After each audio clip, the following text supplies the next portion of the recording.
Welcome to Saucy. I have just, you know, I watched an interview last night with Tank and Jay Valentine featuring Jill Scott on R&B Money.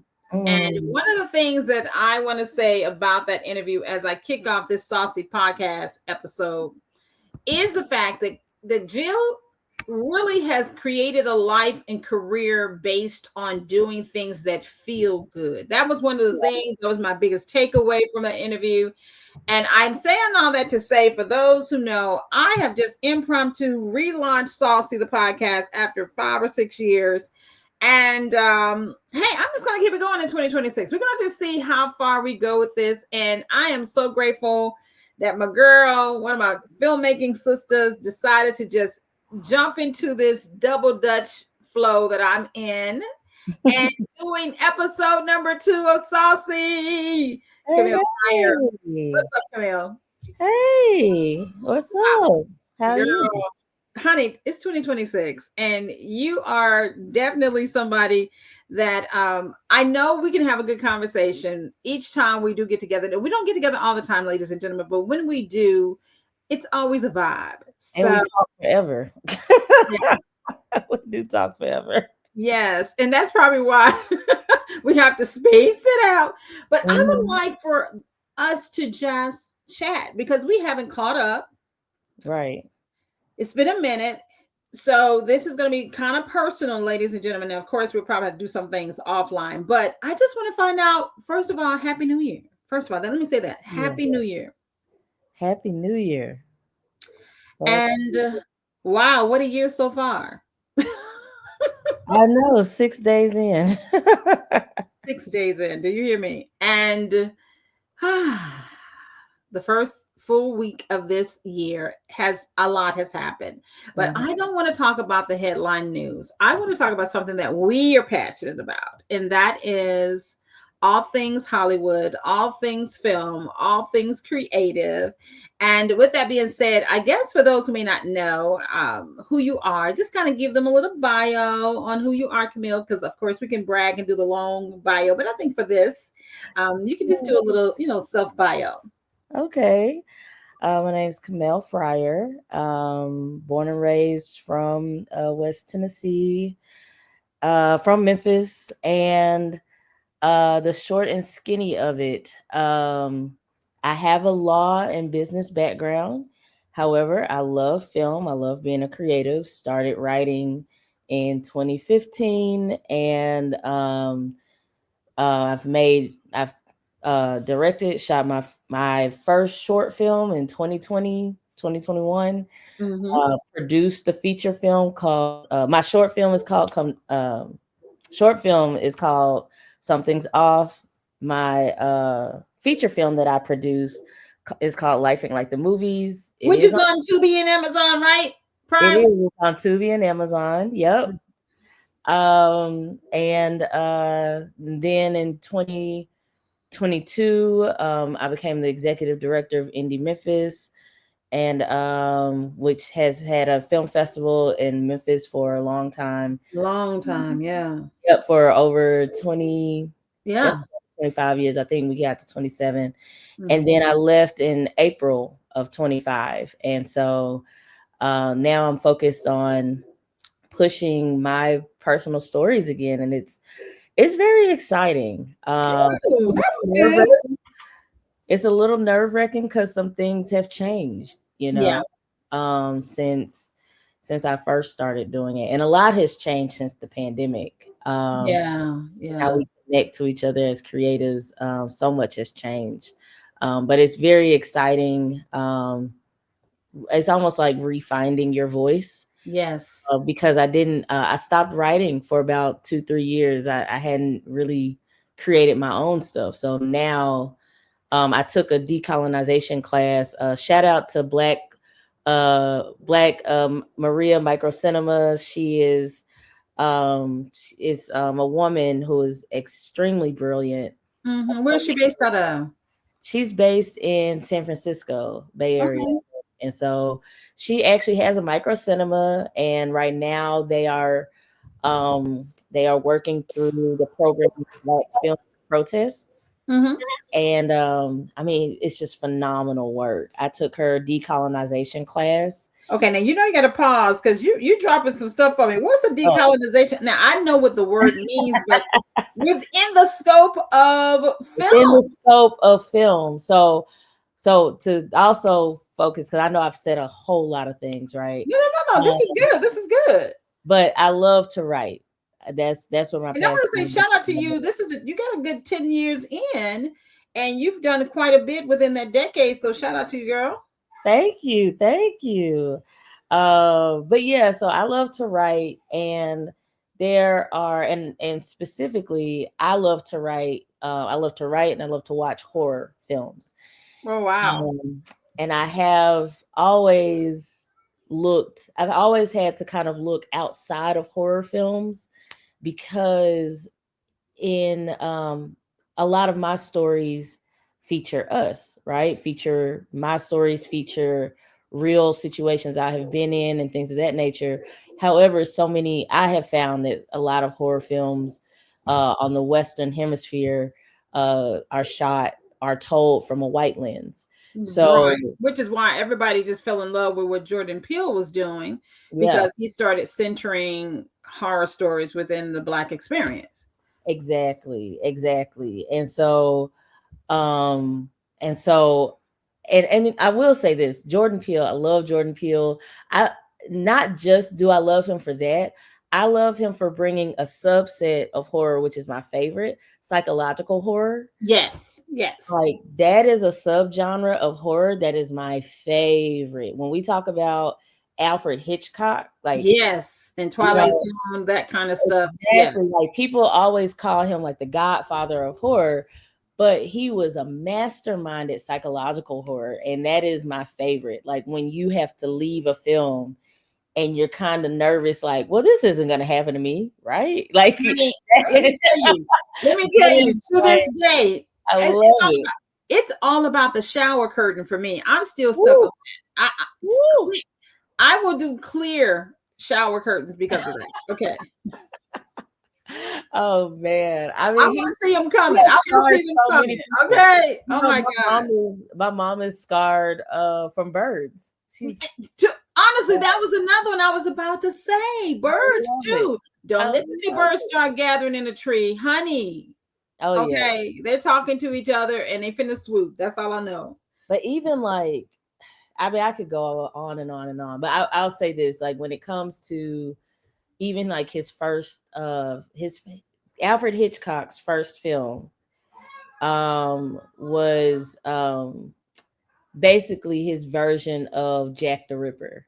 And it was a silent film, and even then, like, you can just see how he becomes who he becomes, like, from that first film. Like, it's so interesting. The And I'm blueprint just so of glad Alfred that Hitchcock's out of, living. like, when we think about horror and we think about, like, body horror, think about slashers, I mean, like,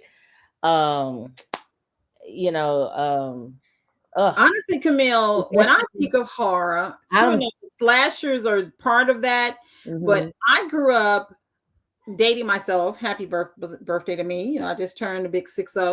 And so Hey. I kind of came up in the era of the horror that was very spiritual. Yes. Um, So you feel Rosemary's Baby, Damien, all of that, Omen, girl, honey. So let's I say real quick. My mom, so I think when I turned 10, right? That's around the time I started embracing horror, and I started like reading. I started reading these different horror novels and stuff. And my mom was like, "Oh, you don't know horror. Like, I know horror." And she's a scaredy cat, right? And yeah. so she just knew I was gonna be scared out of my wits' end when I watched The Exorcist. Oh my God. You were not? I was not. I was not scared. I think there was like one part that I like jumped, and that was at the end when he jumps out the window. Because I guess in my head I thought that the little girl was gonna be saved, and I don't know. I thought the spirit was gonna go on about his way, and he's like, "No, I'm taking somebody." Oh my goodness! So as Speaking a kid, I was like, oh my God. But I wasn't scared. Most of the film, seriously, I was did not you scared. see the Bad Seed? Did you ever see the Bad Seed or I watched Rosemary Bad Baby? Seed recently, but you want to know the film that did take me out? What? The Omen. That That next week she took me to Hollywood Video. Yes, I'm aging myself. Yes. was it? No, okay, that's what I'm saying. I thought the first one was Omen. She Which showed me The Exorcist first. Oh yeah, Omen was the one. Yeah, I don't think I ever saw The Exorcist because well, I grew up in church and they definitely didn't want us to see nobody's head turning around and all like that. But Oh Omen, yeah. Oh yeah. Omen, The Bad Seed, and Rosemary Baby, Listen, the Omen, honey, Rosemary's Baby didn't scare me too much, but all of that, all of that. Omen starts off with Bible verses, right? Yes, I had never seen that before. I'd never seen a film start off with Bible verses. I go check it. It's there, right? Like the actual verse, all of that is there.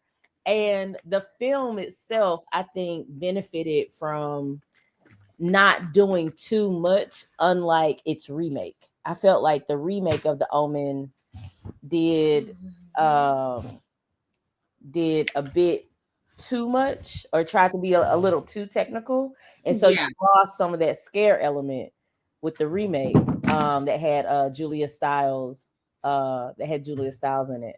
Well, first of all, I cannot believe I'm even discussing these movies. That's how scared I was at the time. Okay, like how dare I even say it wasn't? So when the slashers came, my brother consumed that, but Poltergeist, no, I'm not doing none of that. I'm not doing nothing. No, I'm not trying to. No, we're not doing otherworldlies and all like that. Poltergeist, No. I'll say this. I think if they do another horror remake, they probably need to remake that one because I think it would have been scarier if the special effects were updated. But when I watched it, that was always kind of the thing that kind of took me out of the film. But the premise Right. itself, it was a good story, and the premise itself was scary. But it was the special effects, and I mean, you do what you can in the time period that you're in, right? And mind you, at that time, what they did was next level. I mean, it's so Exactly, funny when okay, exactly. when And I Chucky, acknowledge that too, right? So that's what I'm saying. Like, I let me don't think I don't want it to be taken as like criticism of no, Poltergeist. but you're just But saying being not from that time and looking at it from through different eyes, through different technology. I can remember because I had never seen Space Odyssey until I was in film school. And when I tell you I struggled to watch it because I was like, it's like old school Planet of the Apes. yeah, or the original Dune. The original Dune is Well, the kind original too. It's like the technology, the camera angles, but the set design. You're looking at all of this, and it's giving Ben-Hur. It's giving the parting of the Red Sea with Moses. Without today's cinematography and special effects and all of that. So, yeah, but there are certain movies though that I only want to watch in the way they made it from that period of time, from I would say during the Hollywood studio system yeah, of the early 20th century. Like there are certain movies like I only want to see black and white. There are certain ones I only want to see. I think like a movie like E.T. yeah. I don't want to see that modernized. Like I want to see like Close Encounters of the Close Encounters of the what was that? Close Encounters. I know what you're talking about. I know what you're When talking. it comes to those kinds of things, a Terminator, I like They've kind updated of Terminator like 50 times. yeah, but it's like I like sometimes watching those movies through a nostalgic lens. Even like you said, Alfred Hitchcock. Don't modernize the birds for me, please No, don't. I mean, and I'll also say this too, right? Like I'm one of those people where I can appreciate a good remake, but you don't have to do it. And I actually prefer it if you're not gonna take a deeper spin, or Mm, if you're not gonna develop something that wasn't already there. I'm actually one of those people that's just kind of like leave it alone. Yes. Honestly. And so, and it's not to say I don't think that it couldn't be modernized or something like that, but like I prefer the original Omen to the remake, because the original Omen doesn't have a whole lot of crazy special effects. They have some, Yeah, but but it's narrative based. It's very much and narrative based. exactly. And because they kept it kind of practical, it Mm-hmm. stands the test of time. You can show the Omen to somebody tomorrow who's never seen it, and I'll be shocked if they're not scared, if that's the first time they've seen it, because it does. Like, sometimes you just need that. And I'll also say this too, right? Like, I appreciate a good remake. Dune. I brought up Dune. I love David Lynch's version of Dune. I do. I love the dialogue of his version more so than the newer versions of Dune. However, I will also say this too, right? The visual storytelling that that director has tapped into, that Mm, Dennis, has tapped into with Dune. I mean, that wasn't even available back then. right, right. There are So certain there it's are almost like certain you kind of ones. got to have both, Yeah, yeah. Particularly if you can maintain the strong storytelling, the narrative aspect of it, and then you just modernize Yeah, the the visual storytelling with today's technology and things of that nature. I think that that's a good look. yeah. It's so funny because as you were talking, I was just thinking through the decades of film, particularly even with Black cinema. um, and it took me being later in life to even know and learn about the Black filmmakers like Oscar Muchet and Mm-hmm. those who predated Black exploitation, or of the 70s, in Porgy and Bess and all like that. But even then, some of those films, like, I can't imagine seeing Porgy and Bess. I mean, you can modernize it, but the music and the pageantry and the scale of some of these Yeah. early No. movies, Yeah. thousands of actors Like, I on. think if somebody, I mean, I don't think she would do it, but like, I think if somebody were like, "Oh, we need to remake Daughters of the Dust," I think we would riot. I know I would. I'd be like, "Absolutely not! No, No, do not. do not Daughters of the touch Dust, do not touch that. anything. Do not Not touch use these value. volumes. Do Don't. not touch them. Do not touch No, they're treasures. Leave them be. Skills of the Sheep. Do not touch. It's certain ones you just Exactly. leave them in the canon, in the canonized film. Oh, you know what? I just thought about. Imagine if somebody tried to approach Spike Lee about remaking School Days. First of all, do not touch. Like, first of all, but no, I I can't mean, even imagine anything. Certain films, they're art. exactly. Well, all films are art, right? No, no. You don't think We're gonna, all films are we're art? gonna split. We're gonna split hairs on that. Oh, I, We're gonna split hair.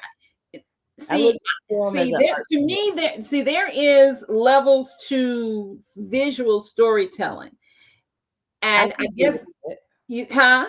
I said I can agree with that. And so there are certain people who approach cinema as an art form, Mm-hmm.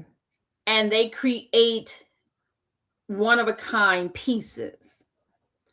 Then you have certain people who create movies and films that can be duplicated, sequeled out, remade with even better interpretations or poor copies. But the Like, ones more commercial. You're talking about the more commercial, correct, wide, almost like, wide, yeah, stream. Yeah. yeah, Type. it could be, almost even paint by numbers, like you just fill in the blank and, you fill the canvas. But there are some people who are like, I think I'm saying his name right, Basquiat. Like, did I say his name? Right. You can't yes, you can throw paint against the wall and kind of give that whatever, but it's not going to be the energy. It's like a Jill Scott song. Like, I know Jill's going to come out with her new album.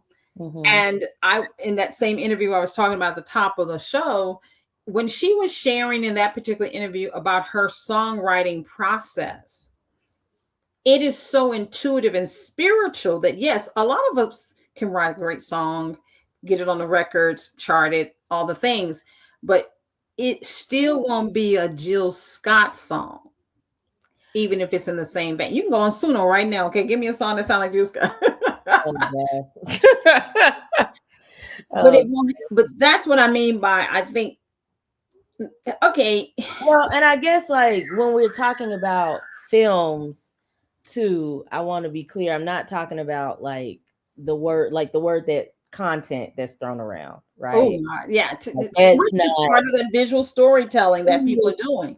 Yeah, Yeah, and I'll say that like when it comes to film, there's a certain intentionality that comes right. with it, right? There has to be when you're talking about directing, when you're talking about the screenplay, when you're talking about the cinematography, like there has to be, and there's so many other elements, right, that they are also involved with that. I do think that when we talk about film as art, whether we're talking about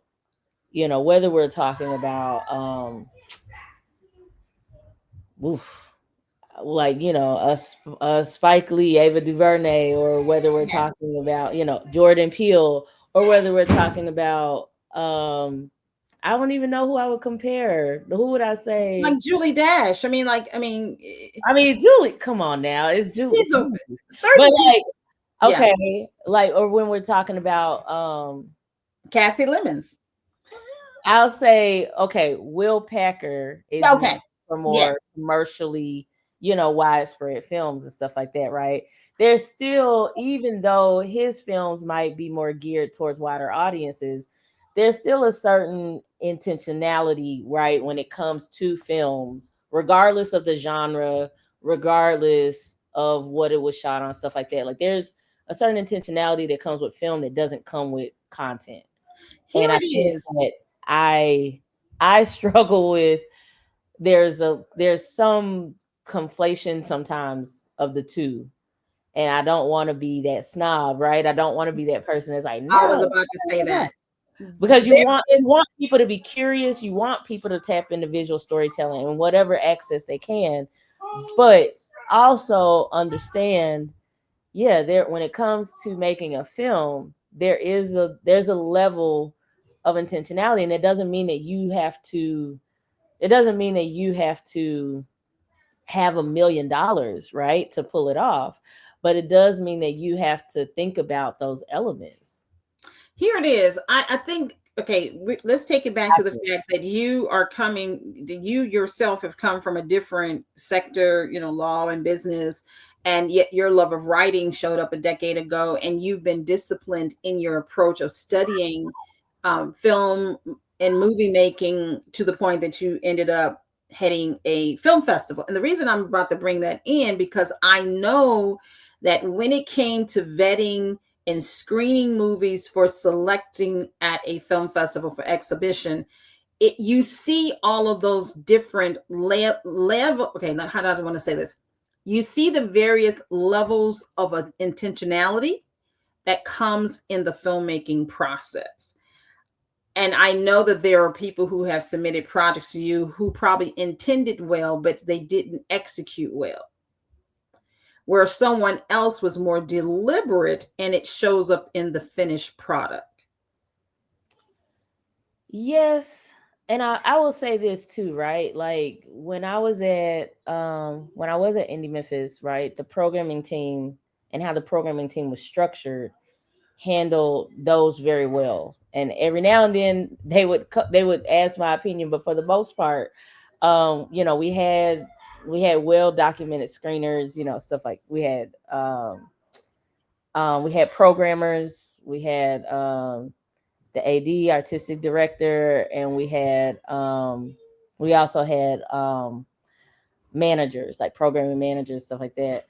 But I will say, I mean, it's part of the process with learning, right? Like my first short film, there were some things I was very intentional about, and then there were some things I did sloppily, right? Now that's They part of just the work. journey. Yeah, that's You part of know, the journey. That's it's part part of of the the journey. journey, Yeah. right? And so I'm not gonna say that, I'm not gonna say that my short film is like a Basquiat, right? Like I'm not gonna say that, or like I hold a light to Julie Dash at all. But I do think when we are analyzing it, I do think it's I try to toe the line and making sure, hold on. She is being a mother in this moment, ladies and gentlemen. I told her, honey, I get it. Come on, are they okay? They are a mess. So, Well, one of so the things I think that I'm even but trying to. I just try to. I will say. I think I definitely there's always intention. There's always like different levels that you'll see, and I will say this too, right? A first time filmmaker could come up with something and blow your mind, That is true. That is true. right? And And have you ever noticed that they tend to also be having a high discipline in another area, and they just really transfer that level of precision into the filmmaking craft? right, like like Raven Jackson, who was the filmmaker behind All Dirt Roads, Taste of Salt. Um, and I know that she's working on a whole lot of phenomenal things. I thought it was so interesting that she had such a passion for photography, and that made so much sense once I once I figured it out. I was like, oh, okay, so this is film She was is already really, a visual storyteller. She was already yeah, telling stories he through was visual. already a visual storyteller. Yeah. Film is just an extension of that, Mhm. you know. Correct. Um, and so yeah, I definitely think that's definitely part of it. Okay, I'm glad you brought that up because, okay, for those who oftentimes, like you said, elevating past the new term of content creators, which has leveled in against some elitists within the television and film industry. Like we're now all content creators, we're all creating content. And Yeah, the and it's answer like at the base level, it is content that has been created for consumption. yeah, At the end of the day, that's the message. exactly. However, when you say you're graduating from school, and is it from kindergarten or is it a PhD? You know what I'm saying? There's levels to Right. this. But I wanted to bring out something when you just talked about that young lady who was a photographer who segued into filmmaking. I think with even within the filmmaking journey, if you're coming to it, which filmmaking in and of itself, television as well, is a visual medium, Mm-hmm. that oftentimes if you're coming from that angle, you can master filmmaking from a very with more intentionality than sometimes if myself, I started with the pen. I started as a writer. I started as a singer, songwriter, poet who ended up, writing some plays and writing a movie because I all of it was in my mind, that when it came to learning how to tell stories cinematically or visually, there within the confines of filmmaking, which I know you're talking about the intentionality of knowing those elements, it can be a learning curve. And I think that sometimes people who just see stories in their mind and think, okay, I can go get a camera and tell the story, that they don't understand that there's so many elements that have to be established really to tell to make a film. Right. And I guess, like, I encourage anyone to pick up the camera. If you want to make content, do it. Like the way that new media is developing in like real time, and just the way that technology is developing, like and especially because I have a background in business and law, right? So for me to even be able to, like, manage to write and do things in the creative space is almost like completely contradictory of what I was classically trained in. Mm, Well, it is. It is. um, right. So I'm never going to be the one to say, don't do this, or you have to do this a certain way. But, don't be afraid to keep asking questions. Don't be afraid to keep learning. Because I'll say this too, right? Some of those content creators, maybe it started with them just picking up a camera and saying something funny here or there, and now they might be putting whole seasons on their Instagram, right? Country Wayne, can we say that country? But even before Country Wayne, let's give it up for Vine. Let's do it for the Vine. Everybody was doing those skits as early as the Vine, the app that was the Vine, and when it translated over to Snapchat and then Instagram that came along, a lot of the storytelling fell off because it became more image based. But IGTV, was that around 2017, 2018 when IGTV was on right before the pandemic? Yeah. But I hate that they didn't push that, because there were some storytellers and some filmmakers who were trying to move into vertical then. Well, and I think there were some that are still pushing forward. So like, verticals are the thing now. It's the rage. You remember what was her name? It was Katie, and she had this show on Instagram where she would show like the many sides of her personality when she was dealing in relationships. Well, she has a show on Peacock now. Does she really? On the same thing. Yeah. And so, it can evolve, and there are even some people who were content creators, people who are still content creators, who have been able to dip into acting and directing and stuff. Come on now, we got to talk about Issa Rae and that whole Awkward Black Girl and how she took that from YouTube and part of Awkward Black Girl was, to my understanding, I'm a big Issa fan, but to my understanding, Awkward Black Girl, I think, was her third. It was her third one, because I used to follow her web series. My God, but the one that I love that didn't catch fire was the one that was about church. Oh my God. Oh man. Because Kev on Stage, he was also in that one. And as a matter of fact, I saw an interview they did recently, and he talked about that she gave him his first chance, I think, acting in that kind of way. Oh wow. Yeah. I can't think of the name of it at this moment, but it was hilarious. Me being a church girl, it was hilarious, just her take on things. But yeah, she had come out of film school, I think, and was trying to find her way, as many people do. And, YouTube made it happen. But Black and Sexy TV, matter of fact, Numa, baby, when I tell you, what is it, Roomy Lover Friends, was my series when it came to Black and Sexy TV. They had a whole universe. So when Ava DuVernay, who had been a publicist in the film space, started doing her films independently, I didn't see I Will Follow till years later, but I saw Middle of Nowhere as soon as it came out. And I happened to actually be living in LA at the time, working on a master's. And I went, I'll go to a matinee just, because I love matinees. And I decided to, when I saw that Middle of Nowhere was playing, I went to a matinee, not too far from Sunset Boulevard. And when the lights came, first of all, I had cried so hard in that movie. It was so many different emotional levels. It was so gut-wrenching. Oh my God. I was crying. But when the lights came up, Kimel, and I have a picture to show it, and I last year I was doing hashtag snapshots of CBT on Facebook. And that was one of the pictures that I posted, and I never ever post because I had cried so hard till my face was swollen. Till when the lights came up, it turned out the theater, let's say curator, was like, and we have the director and the cast and the audience. Girl, I said, oh, oh wow. And I ended up, and I was, girl, when I was so emotional. And Matthew Cherry, remember him?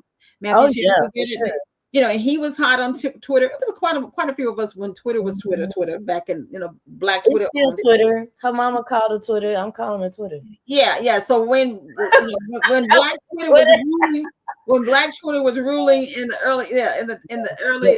You're right. It has the dynamics have completely shifted. It's not the same But I tell you, but it was so amazing to me because one of the things that they did, particularly those who were moving in that indie space in LA, online, digitally, vertically, even then, and this we're talking the late like 2008, 2009, 2010, 2012, that time when Hulu and Netflix were coming into their own and Redbox was starting to fall off. It was during when all of that was happening and YouTube was getting past cats.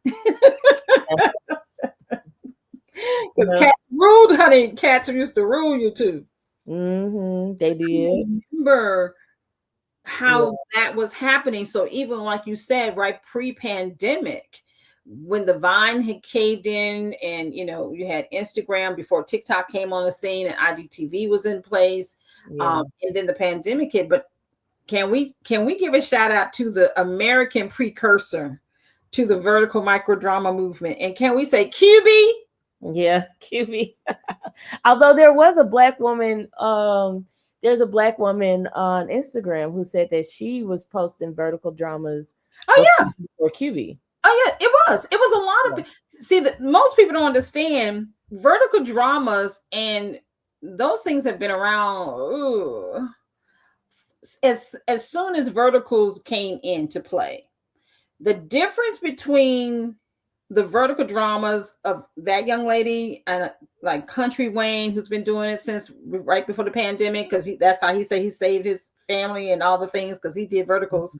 And all the people who have been doing verticals and skits and comedy skits on the Vine who shifted over to IG was the fact that Quibi was the first that I remember American-based platform dedicated to verticals. I was so sad when it folded. I was so sad. And I was heartbroken. And he did turn it. He did turn it from what it was on Quibi to an actual feature film. So. Yeah, because one of the ones was the Liam Hemsworth brother. That was one of the ones. And I think Hulu or Roku, one of them, Peacock or something, purchased that one. Okay. So that catalog got absorbed by some other players. Because Kevin Hart, his film about trying to become an action star with John Travolta. Girl, but I tell you, that was hilarious. Oh, that was hilarious. Hilarious. It was so. And the one that I'm talking about that was with the Hemsworth brother, Liam. Is that not Liam? What's his name? Not her. Not Thor. Okay, so it's not Chris. The brother. He was. It was, girl. When I tell you, I loved it. It was so good, but the thing that they said was the downfall, which is, of course, Asia, they took that vertical thing because they live on their smartphones. Let's establish that. They've been doing this a decade. And they have had plenty of apps and platforms fully dedicated to that form of storytelling, which is very akin to Korean soap operas.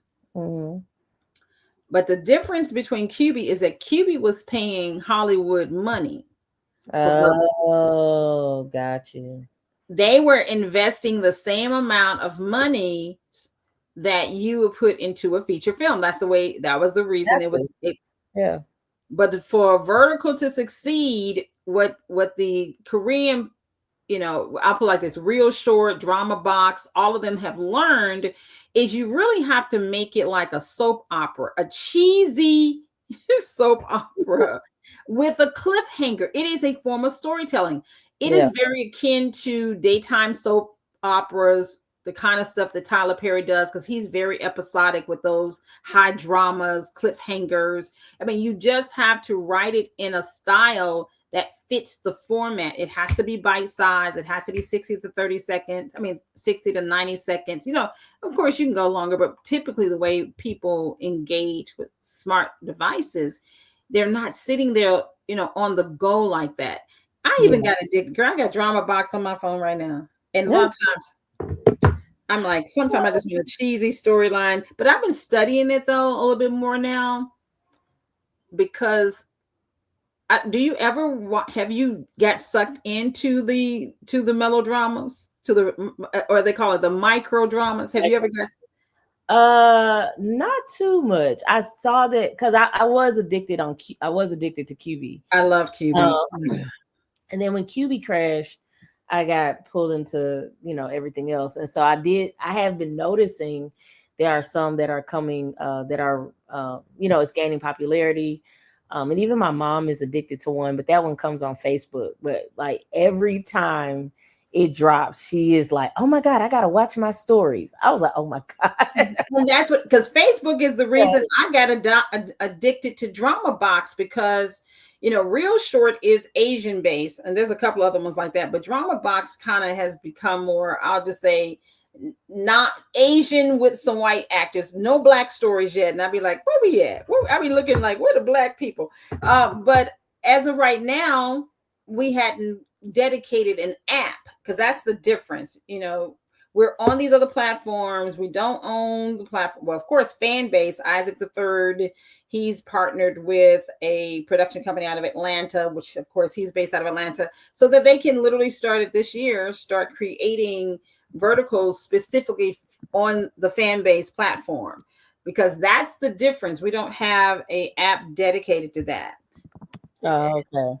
Yeah, but I think one of the reasons why is because, in my opinion, we're still chasing the Hollywood dream of the studio system or the studio approved projects, till we're not looking that the Hollywood has shifted and exploded and imploded. I mean, it's a good thing because it's forcing the industry to grow. But I think that as Black filmmakers, we're still chasing the dream from 20 years ago. I think I think Hollywood is still finding its footing. And when I say that, I mean the entertainment industry is always going to be one of those industries that is going to be on the forefront of change, right? More so than other industries. That is correct. But when you think about the fact that we had COVID, and yes, I have to say the C word, COVID. Yes, we did. Everything. And Hollywood was not an exception. And then you had the strikes. And then after the strikes, everyone's like, okay, now we just got to wait for things to get back normal. But has normal ever come back before we see a different change? It will never be back again. We're in a whole nother. And now you got AI, right? And, and everything like that. And so all industries change, but I think unlike other industries, the entertainment industry has been subject to rapid change in a very, very quick amount of time. Because even when we're talking about like 5 years, right? Because COVID hit in 2020. So now 6, about to be 6. Yeah, we've hit the 6 years very quickly for the industry to inherently change to a point to where people are questioning what's the new normal. Like that's very quick. Like when you think about all of the big things that have happened year after year after year since 2020. So I wouldn't say it's Black filmmakers. I think a lot of filmmakers are figuring out, okay, what's next. And one thing that caught my eye when I went to Sundance in January 23, and the NEA, National, which is the thank you. Sorry, I thought about it when I said it. I was like, wait a minute, let me explain. So the National Endowment of the Arts paired with Sundance, and they had done a study about mergers and acquisitions then, right? Like they were doing a study about that back then. So I want to say that because a lot of people, and I'm not saying that people shouldn't have opinions on what's going on, but this is not something that's new, right? Yeah, this has been in the works for about 5 years. Well, when you look at older films, right? Like what happened to Tombstone Pictures, right?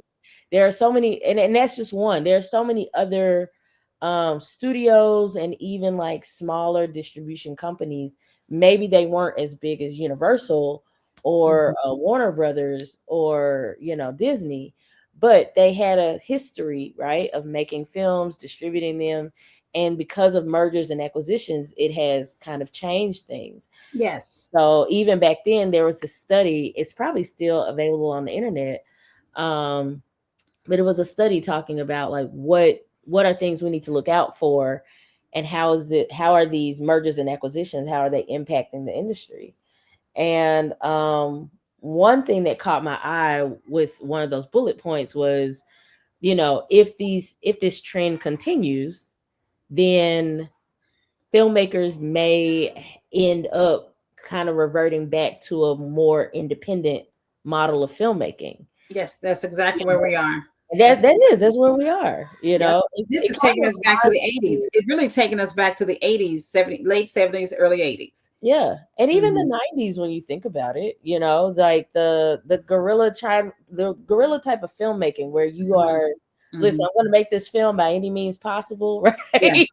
Why Spike Lee was able to succeed. Him and later, Spike and Quentin Tarantino definitely benefited from that lull. Yeah, so I think, do I also can't blame any filmmaker that also does, because that is looking for a more structured path. There are still films being made.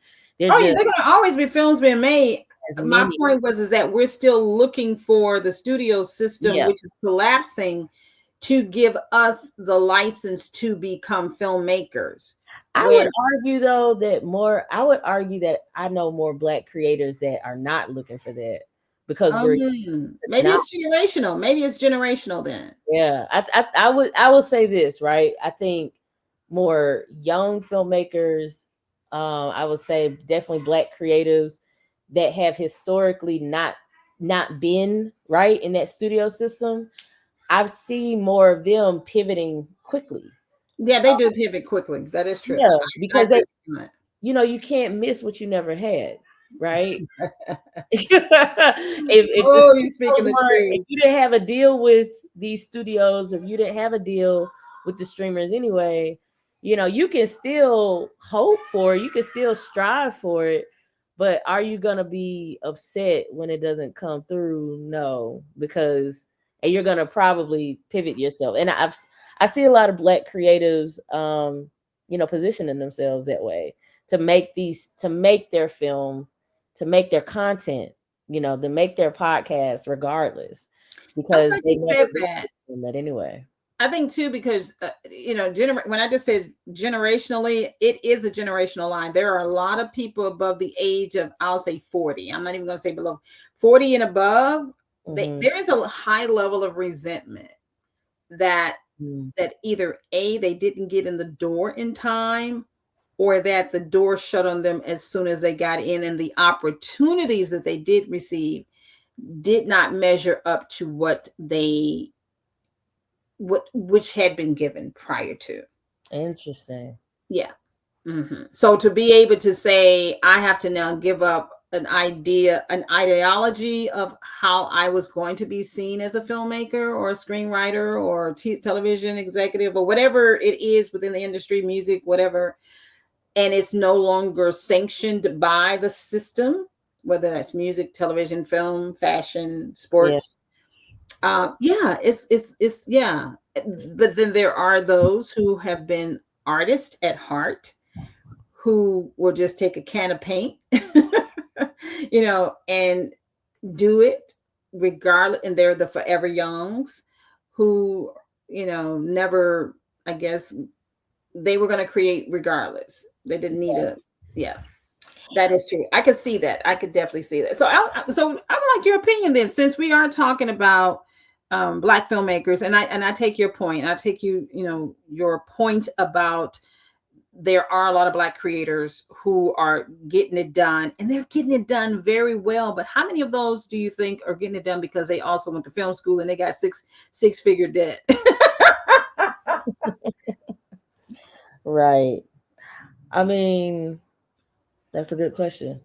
Because there's a different training that you all have that I think older generations, I mean, of course there were those who went to film school and all like that, but I think now it's like a lot of people are literally trained in this space, Yeah.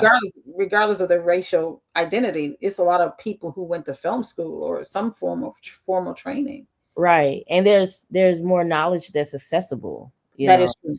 out there. Not discouraging anyone from not getting the degree in whatever they want, but there is more knowledge available definitely now than if there were, if we want to compare the 90s or the 80s, right?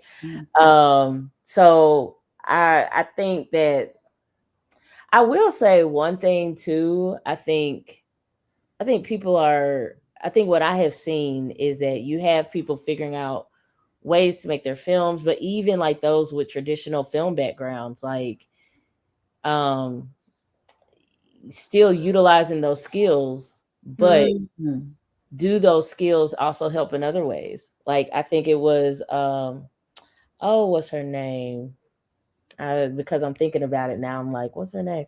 Her name's I think her name is Chelsea, and she was a screenwriter. She was in the writers' rooms, if I recall, black screenwriter, and but she's been doing really good at social media, and she Mhm. even like posted recently that she posted recently on Threads that she's not sure what holds for her in Hollywood, but right now she's good at social media and she's okay with that, and she's using her skills, right? Her film, Storytelling. Yeah.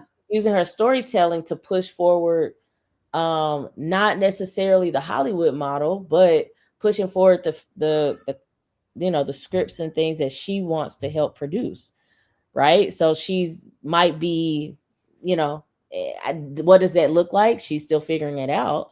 But instead of going towards the typical Hollywood mold, or like trying to be in a writer's room or something like that, she's taking a step back and kind of like what we talked about, right? Like looking at, okay, as an independent person, what can I do?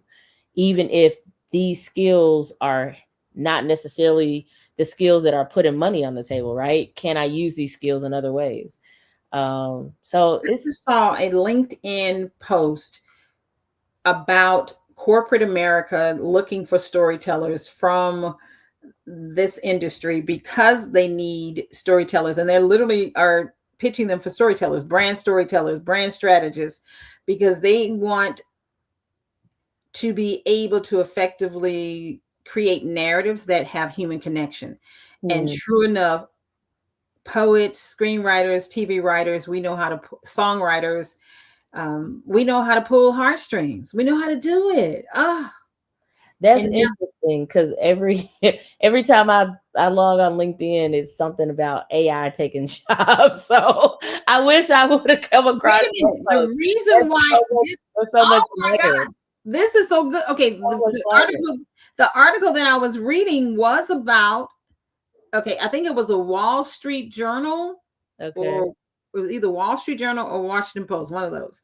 And they were talking about the new trend that corporate America is moving toward, looking for storytellers, Mm. because now the AI bubble has popped, and Oh, do and it's tell. it's leading to what they call AI slop. Mm. It is where they have regurgitated, because AI, these LLMs, these learning language machines, only can create what you put in, and it's only pulling from the wealth of information that's online.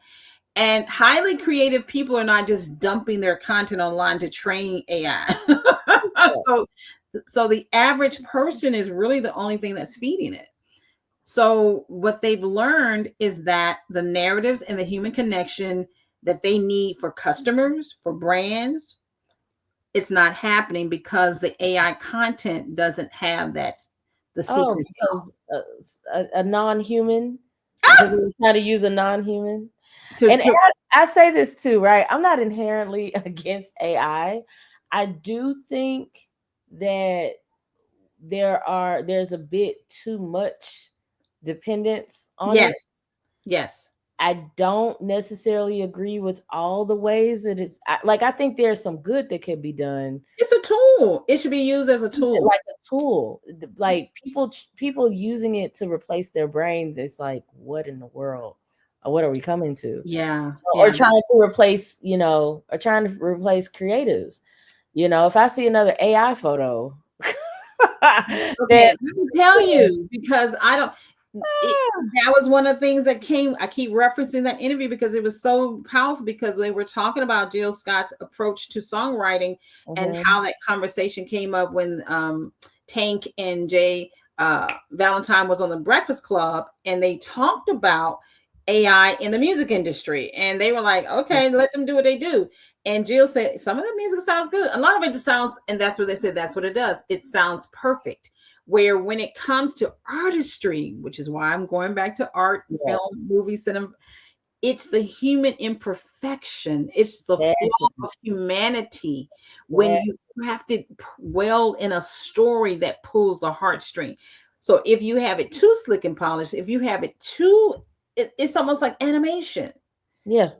Well, it's like, and but even with animation, Toy Story pulls on your heartstring because they do some amazing storytelling. Right. Yeah. But I guess that's the thing though, right? Like with AI, you get this false sense of perfection, and nothing is to me. I don't necessarily love the perfect things. I like the imperfect things. I like to see the humanity in pictures. I like to see films that are messy, right? Yes. Horror, drama. I had to give someone my top 4 recently. And you know what my top 4 films are? I mean, they change. Okay, well, what are they today? What are your top 4 today? Right, because they might be different tomorrow. But today, my top 4 are His House, horror film that's on Netflix. Okay. The Shining. The Lion King, and Blue Valentine. Wow. If you haven't watched Blue Valentine and you're a Ryan Gosling fan, yes, I saw Blue Valentine. I like that one. It wasn't a horror movie though. It's so heartbreaking. It's a heartbreaking film though. It's beautifully shot, and beautifully. It's so heartbreaking, but so real. Like you could tell, like how real this film was, and Michelle Williams, who I'm shocked that she even agreed to do it because she lost her partner Heath Ledger. She lost him a year before she shot that. Yeah. And but that was probably therapy for her. May have been. I don't know. It's an interesting film, but I say it to say, like, none of those are like really happy ending type of films if we think about it. Even The Lion King, like, okay, yes, Simba is happy, but he had to kill his uncle, and his dad and his uncle killed his dad. Like, like even it's heartbreaking. It's a rough film, right? But yeah, it is. But but there's beauty in the non-perfection, and the imperfections. And I feel like with AI and an over dependence on it, that part, I almost wonder if we are, as a society, trying to trick ourselves into attaining something perfect. And that's just not, for me, that's not the meaning for my life. That's not something that drives me. I'm not necessarily trying to get something that's perfect, right? Like, I want something that's useful. I want to benefit other people. I want to put out stories that I'm proud of, but my stories that I'm putting out are about deeply flawed people. And if I it's almost like you're gypping yourself to a degree, when you strip away that humanity, that imperfection. So you're missing the beauty of life when we do that, because exactly.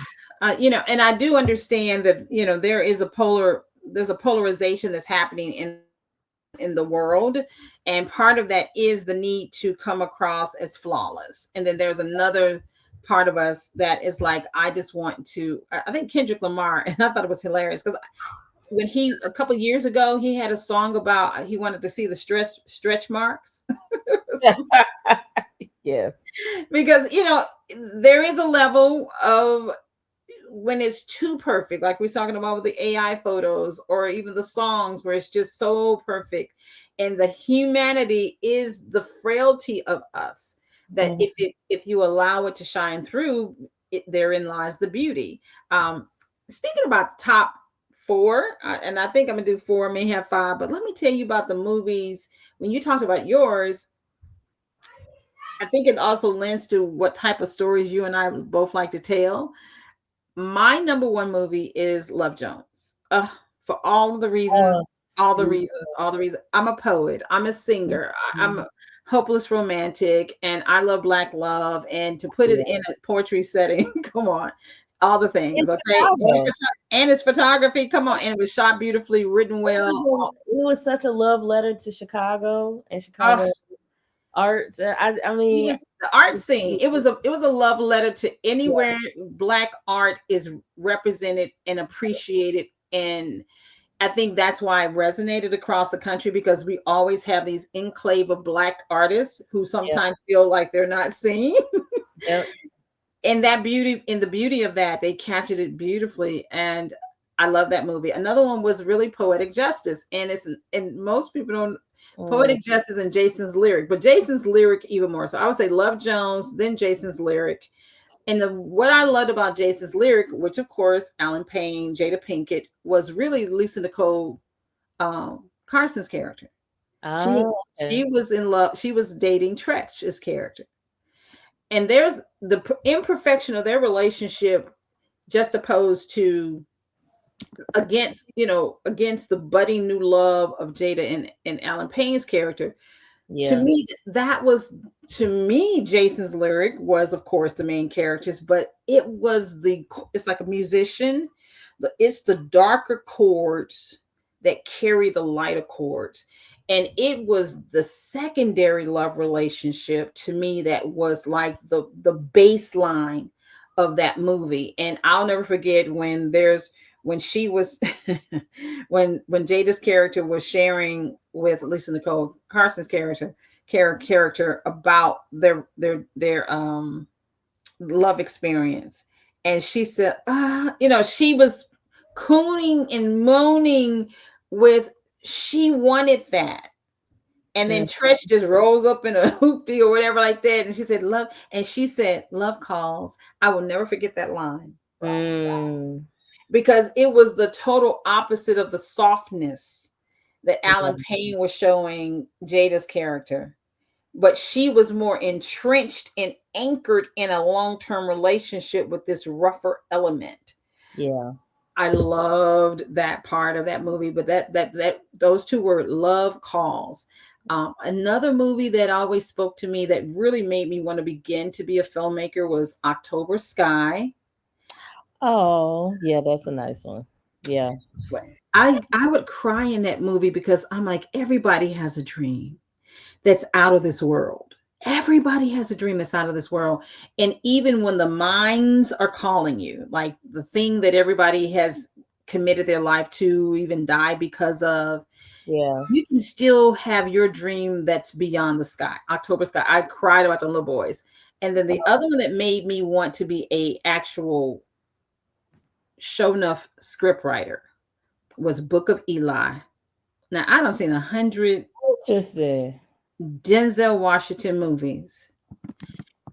First of all, I love apocalyptic movies. I like Johnny Mnemonic. I like Gattaca. I like those old school, Logan's Run, Blade Runner. I love those, Demolition Man. But to put an apocalyptic Denzel Washington with a Bible, sword Yeah. fighting through the desert like Doom, it was so much to love. And then he turned out to be the Bible. I am that is interesting. I would not have taken you as a sci-fi. Oh my This God, I love sci-fi. I love sci-fi. That's the I mix would for me. not take you as a sci-fi girl. I love one of my other favorite movies that's a bonus is Fifth Element. I can watch Fifth Element right now, Oh, like the first see, I time. might have to add that. See, that's why it's hard for me to choose four. I love the Fifth Element. Like, Baby, everything about the Fifth Element. there, Everything. when I say Chris Tucker, Bruce, Baby, one of like, his whole persona in that movie, I love, the gender fluidity, yes, the campiness. That's every, one oh my thing God. I Okay. will say. That's one thing I do miss. I miss when films were not afraid to be campy. Like, I watched not too long ago, As Death Becomes Her. And it was such a fun film. Like, like it was just so campy and just so unserious sometimes. Yes, Me, yes.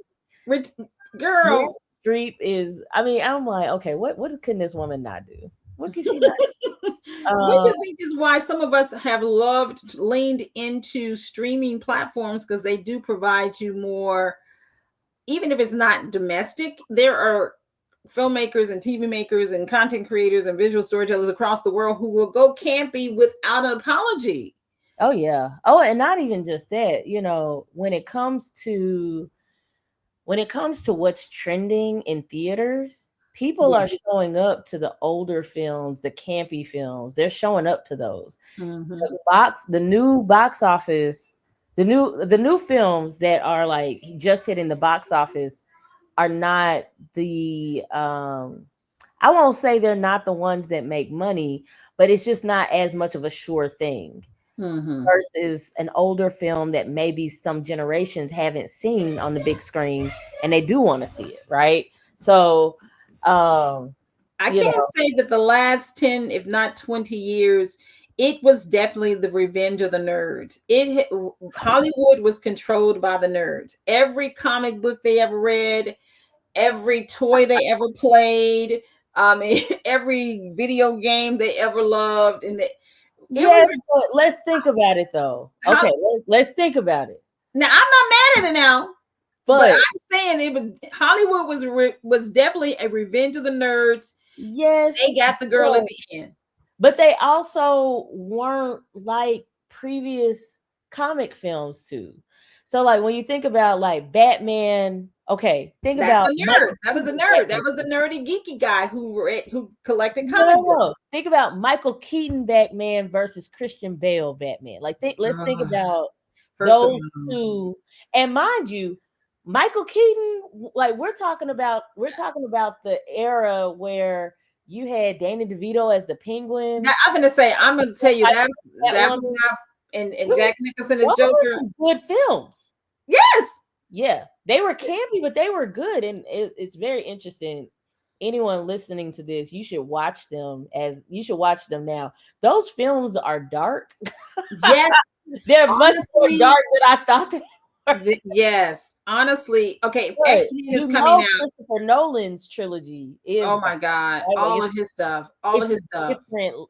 It's just different. And so when you talk about even Marvel, and you look at the first Iron Man, and then Yes. you take it all the way to Avengers Endgame, right? Yes.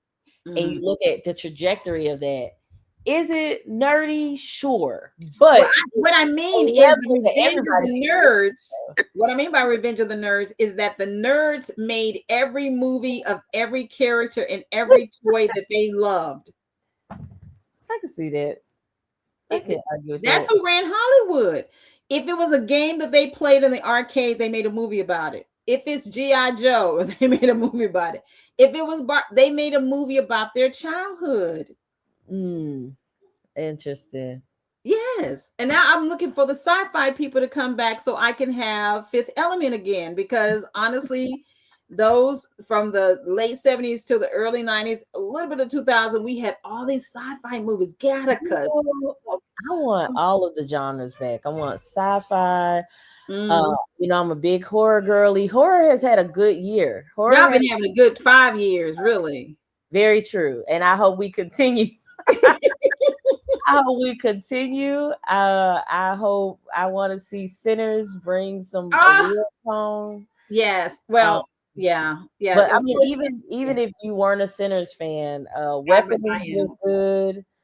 I mean, we horror has had some good times. Also want to see I want to see rom-coms. We I don't need to see rom-coms. Oh, the romantic dramas, the Love Jones, right? I yes. mean, when you think about like another film that sometimes goes in my top four, it just depends on how I'm feeling. Um, it's not a rom-com, but it is a drama. It's a romantic drama. Atonement. Hmm. Atonement was I hadn't heard devastating. that in years. Wait a minute. Mm. What was in that? That iconic green dress that Keira Knightley wore. What? What? Girl, It was Atonement. Atonement. I'm Like, going to look that up. oh yeah. 2007. Mm. Uh it was starring James McAvoy and Keira Knightley. And yeah, I highly, if you have not watched it, See, that sounds highly. like the time that I was in love with The Spotless Mind. I know I never get the whole name right. But yeah, I strongly recommend people watch it. It's a great watch. But I say it to say, like, we just had so many different, like, you just had such a wide variety. And I know that, the industry is changing, and I just hope that anyone that listens, I hope that you are encouraged to, make the film that you want to make, put the things out there that you want to put out there. We need it. We need it. We need more ideas than ever. Whether it's a vertical drama, whether it is something you put on YouTube, whether it's a TikTok, put it out there, because um, we need it. We Okay. absolutely need as many films as possible, Okay. because I'm going to have you wrap it up like this. Okay. We're going to make you a futurist, a film industry, television futurist. Um, futurists. What is that?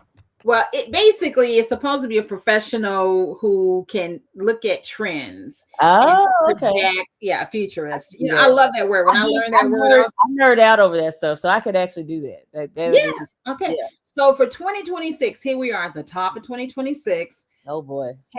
Global headlines aside, strictly focused on our industry's headline with Netflix and Paramount and Warner and Disney and Tubi now picking up all the YouTubers who have 1 million people and above. And, now we have microdramas on the rise, and platforms are starting to be, and the guilds and everything are prepping for this microdrama deluge.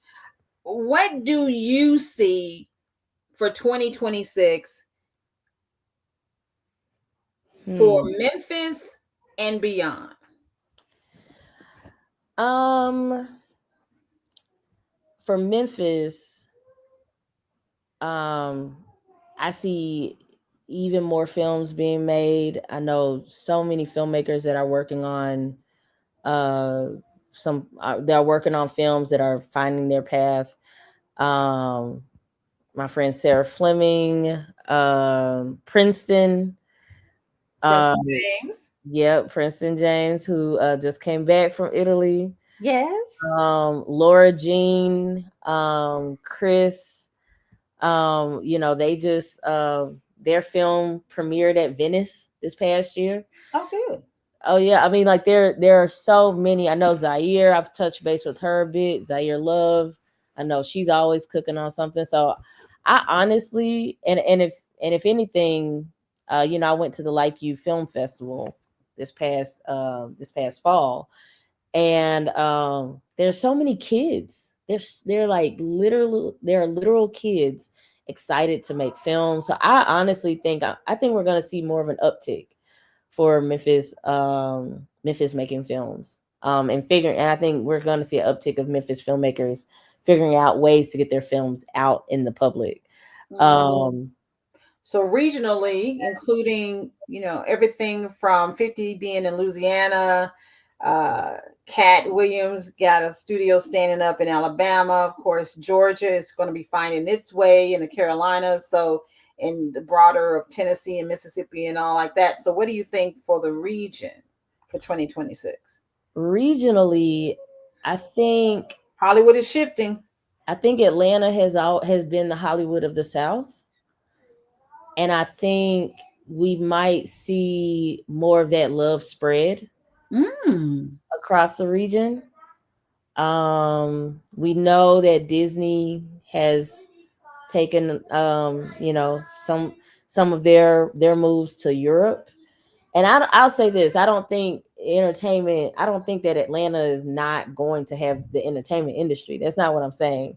But I do think that if you've gone to New Orleans, if you've gone to Louisiana, if you've gone to the Carolinas, um, you'll see that there are in different parts of the South. You'll see that there are structures being built Yeah. for filmmakers. So I do think that while historically we've known Atlanta is kind of the centerpiece for entertainment, I could honestly see that just being spread out a little bit more, and I'm always for that because that means more opportunities for filmmakers in the South, which I'm always going to support. And I think nationally, um Because they're building out east, some big, in remote areas, and the original 13 colonies. They're building these whole film cities like they did in Atlanta. Like you said, all that. I do think that I think that nationally we are I think we're going to see more and more filmmakers get creative on how they're going to get these films out and where they're going to place them. And I know that California is I know they passed a big tax incentive recently, this past year, to try to encourage more filmmaking to come back to LA. But while I just think that more filmmakers are going to look less and less to the studios to get things out. I do see a rise in vertical dramas. um I wouldn't be shocked. I know some streamers have fallen. The streamers that are still there, I wonder if we're going to see some creative modes to pick up some of these indie filmmakers content, these indie filmmakers films and stuff like that. We even have one coming out of Memphis called Sweet Spire TV. Oh, well, that's the second one because remember, Anwar Yes, started BKE. Yeah. yes, babe. And of course, he took a job in Alabama, not too far from Cat Williams' studio. Yep. So yeah, I think that I think from COVID standpoint, right? Like when we were in COVID, we all had to sit down and we all had to, we were on Clubhouse, we were on all these social media platforms, and social media was the way to kind of connect and everything like that. I do think, I'm not, I do think that people are kind of leaning away from social media more Mhm. now than they used to. But I think that it's because they are going to be connecting and working more in the real world. So I wouldn't be shocked if some of these streamers do kind of grow, even though we've seen some fall. And I would, some of the streamers that, you brought up Black and Sexy TV, love Black and Sexy TV. I also wanted to bring up Quelly. Yes, our girls from Memphis, Yep. So, I'm Deshauna. But Deshauna, she lives out. Well, she live in Baltimore, I think, in the I in think the so. DMV. Mm-hmm. And then Isaac Hayes just announced that the Fan platform. base. Yeah, Isaac Hayes the third. exactly, that they're working on. So, whenever there's a shift, people are going to find a way, right? And that's again, it's not to say that we shouldn't take precautions. It's not to say that however you feel, if you want to say something, you want to protest it, that's not to say that you shouldn't do that. But it's great to see people get creative, right? And when you think that a door is closing, or when you see a door closing, you got two more that are opening, right? I like that. And so we're always, especially the creators that are not used to being in those legacy, those legacy realms anyway, right? True. This is the perfect opportunity to get creative and put stuff out there. So that's honestly what I see. I'm cautiously optimistic. I So like that. Cautiously optimistic. Well, yeah. I got one last question for you. One last question. What do you see for yourself in 2026 as a creative? Uh, so 2026, I see myself tapping. So one, finishing up some horror films that I have started that have been on my heart to finish. And I also see myself getting into drama, which is different. And I want to explain why that's a big thing. Yeah, Because I'm I'm sure some listening. people are like, okay. I'm Um, definitely listening. for me, my journey as a writer and just as an adult, like there was a healing journey that I went through. And so going from either being happy or just mad, right? And not necessarily feeling the need to explain myself in the in between, allowing that vulnerability to bleed on the page is Mhm. big for me because I'm kind of a closed off person. So Understood. I'm very excited to start dabbling in that, putting those vulnerabilities out there, expanding my characters, expanding the worlds.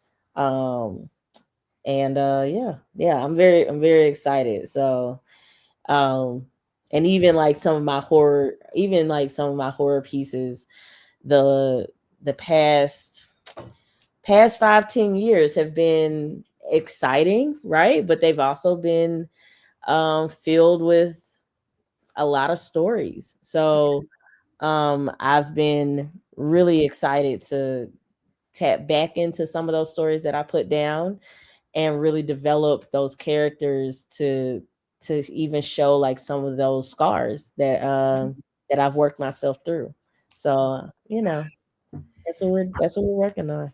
That's beautiful. I tell you, it's inspiring me because and turning 60 and having had a whole entire radio career and some other things, I've endeavored, to your point, to resurrect some things that I had put to the side or have or even just let it lay dormant. So I'm definitely inspired with Radio Girl Media and Film to do more podcasts, to do more media shows, to do radio, to do television.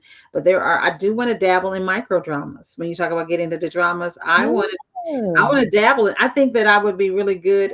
I would like to try, I should say, You to know what? do. I have also thought about it.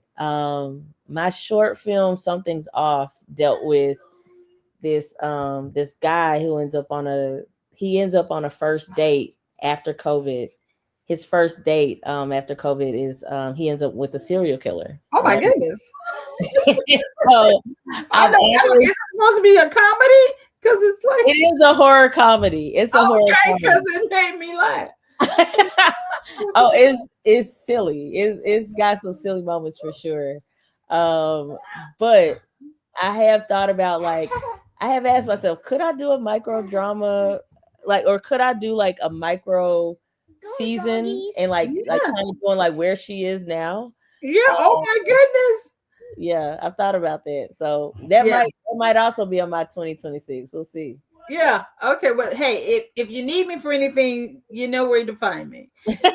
Absolutely, Well, as absolutely. always, we gonna chit chat. We gonna chit chat. I hope you've had fun tonight.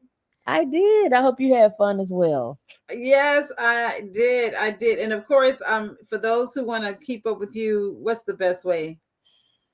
I'm on all the socials. I'm on all the socials. My username is usually Fry Smalls, FRYSMALLS, and yeah, and also I will also drop that I am on the Art House Convergence board. So if you are involved with the film festivals, or if you're involved with independent theaters and you're not a member of Art House Convergence, hit me up, because I need to hit you up. I'm not. if you're interested, Yes. if you're interested in creating a micro cinema or something like that, like we have the type of programming that would be helpful to that. You don't have to have some multiplex theater. You can literally be, a small room, or even just be thinking about it, so our NDX conference is going to be in Chicago in July.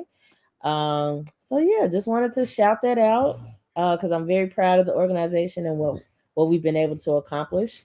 So yeah, find me on the socials, y'all. I'm out All there. right then. honey, we got to keep it saucy, because got to.